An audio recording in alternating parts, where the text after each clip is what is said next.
पूज्य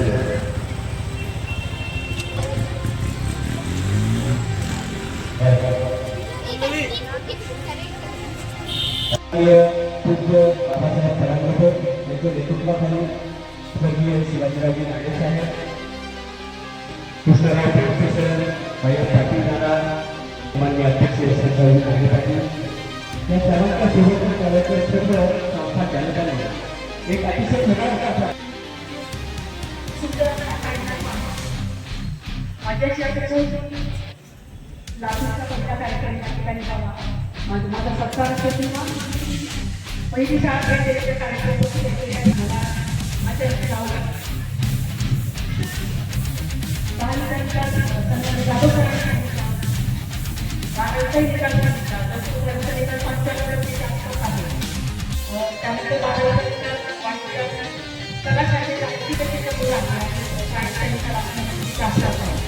निकाल खूप चांगला आहे. आपण 100% याशिवाय जो रिझल्ट आहे 90% 69 विद्यार्थी आहेत. विशेषतः मुलांना त्याकडे तुमचं लक्ष देण्यात आहे. या 90%च्या पुढे असलेल्या यादीमध्ये जवळपास 17,000 आणि मुली आहेत. त्याबद्दल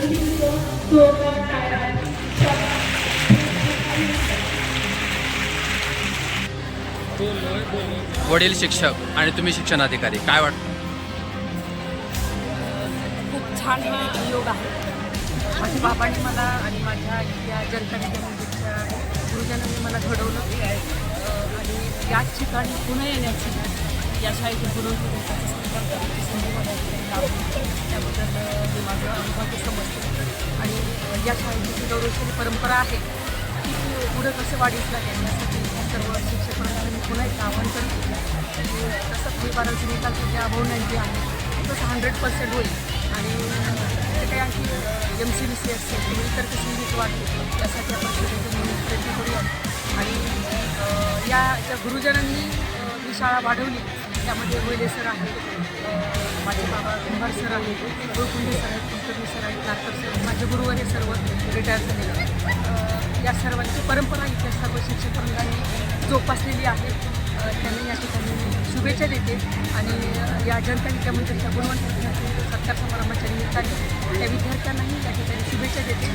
आणि मला या ठिकाणी सगळ्यांनी बोलावले त्याबद्दल त्यांचे आभार व्यक्त. बरं मॅडम, आपण या शाळेच्या विद्यार्थ्यांनी असं कधी वाटलं होतं का की विद्यार्थी दशेमध्ये मी ह्या लातूर जिल्ह्याची शिक्षणाधिकारी होईल आणि ह्याच शाळेमध्ये येईल?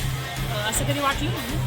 मात्र 10वीच्या नंतर हळूहळू एक प्रशासनात येण्याची मला संधी मिळाली आणि त्या ठिकाणी स्वतः उस्मानाबादमध्ये विस्ताराधिकारी व शिक्षणाधिकारी पदावर काम केलं. करत असताना एकूण जी बीज मला मिळालेली होती, एक चांगली नैतिक मूल्याची शिक्षण त्या जनतेमध्ये मला मिळाली होती ती तिथं जोपासली. आणि वेगवेगळे उपक्रम विविध तालुक्यामध्ये शिष्यवृत्तीचे उपक्रम किंवा विद्यार्थ्यांच्या अंगी जे राष्ट्रीय मूल्य आहे ते जोपासण्याचे उपक्रम मी राबवले. आणि एक चांगला विद्यार्थी घडवण्याचं भाग्य मला माझ्या प्रशासनातील अधिकाऱ्यांनी मला लाभलेलं. बरं, आपण जनता शाळेसाठी आणि मुरुडच्या शाळांसाठी काय कराल? हां, येत्या पुढील वर्षामध्ये जनता शाळेचा अमृत महोत्सवी समारंभ आहे. यासाठी एक माजी विद्यार्थ्यांचा संघ स्थापनेचं आमचं नियोजन आहे संस्थेच्या माध्यमातून. आणि ही शाळा आणखी भौतिकदृष्ट्या किंवा गुणवत्तेच्या दृष्टीनं अधिक कशी समृद्ध होईल तसं आम्ही सामूहिक प्रयत्न करणार आहोत. आणि ज्या मातीतून मी घडले की त्याच गावासाठी त्या मातीसाठी आणखी चांगले प्रयत्न, इथले विद्यार्थी अधिक संस्कारक्षम व्हावेत, इथले विद्यार्थी हे एक चांगले नागरिक व्हावेत यासाठी या शाळेच्या मदतीनं, या शिक्षकांच्या मदतीनं, माझ्या विद्यार्थ्यांच्या मदतीनं आम्ही प्रयत्न करणार आहोत. धन्यवाद मॅडम. आज गुरुपौर्णिमा आणि गुणवंत विद्यार्थ्यांचा सत्कार, काय सांगाल सर? आज हा खूप आनंदाचा क्षण आहे, कारण शाळेची जी परंपरा आहे ती खूप चांगली आहे. आणि गुरुपौर्णिमेचं औचित्य साधून जे आमचे गुणवंत विद्यार्थी आहेत, SSC बोर्डमध्ये बोर्ड परीक्षेमध्ये आलेले, 12वी बोर्ड परीक्षेमध्ये आलेले, त्यानंतर शिष्यवृत्ती परीक्षेमधले गुणवंत विद्यार्थी, CET सेलमधले गुणवंत विद्यार्थी यांचा सत्कार करण्याचा योग आला. त्यामुळं आज खूप आनंद होतो आहे आम्हाला. विद्यार्थ्यांना काय सांगाल भविष्यामध्ये विद्यार्थ्यांनी काय केलं पाहिजे? विद्यार्थ्यांनी अशीच मेहनत करावी, जिद्दीनं चिकाटीनं अभ्यास करावा, शाळेचं आणि पालकांचं नाव मोठं करावं आणि शाळेची परंपरा कायम ठेवावी, हीच त्यांना मी अपेक्षा व्यक्त करतो. प्रशासकीय अधिकारी अमरभैया मोरे साहेब भाषणामध्ये म्हणाले की पुढच्या वर्षी 75चा सुवर्ण महोत्सव आहे. निश्चितच आमच्या ह्या शाळेमधून 10वीमध्ये 75च्या पुढे 95%च्या पुढे विद्यार्थी जातील आणि त्याच्यासाठी मग आपण काय प्रयत्न कराल?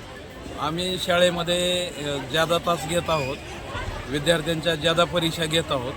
त्याच्यानंतर विद्यार्थ्यांना जास्तीत जास्त स्वाध्याय देणं, होमवर्क देणं आणि विद्यार्थ्यांच्या शंका ज्या काय असतील त्या सोडवणं आणि आमचे सगळे शिक्षक विद्यार्थ्यांच्या अडीअडचणी सोडवण्यासाठी तत्पर आहेत आणि त्यामुळे विद्यार्थी अभ्यास करतील आणि निश्चितपणानं आम्ही हे उद्दिष्ट पूर्ण करू असं मला विश्वास वाटतो. धन्यवाद सर.